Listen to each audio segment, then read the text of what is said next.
2025 Two Oceans Marathon. Dit is Saterdag die ultramarathon 56 km, Sondag 21 km. Baie Namibiërs wat gaan kom uitdraf en wat gaan draf. Dit is 'n voorreg, dit is lekker weer in die Kaap wees Saterdag en Sondag. Agter my die wegspring, dit is waar die 56 km gaan wegspring. Baie bekendes natuurlik wat gaan hardloop. Een van die mees bekendes is Gerda Steyn.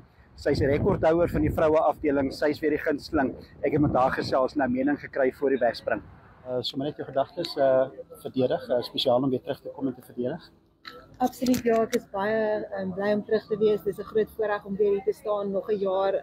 Die voorbereiding het goed verloop, so al wat ek nou kan doen is my bes te gee en ook om my kroon te verdedig. Ja, soos van Namibië en sommer net om Namibiërs wat kom hardloop, boodskap miskien vir almal wat miskien nie wil wen nie, maar ten minste vir die eindstreep wil kom.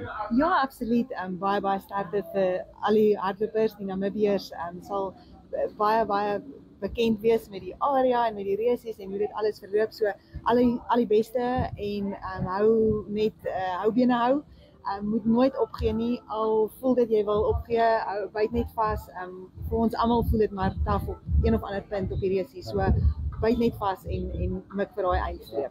Net bly vooruit, bly genade dat 'n mens gesond genoeg is om dit te kan doen, hè. Absoluut, ja, ag, dis net genade.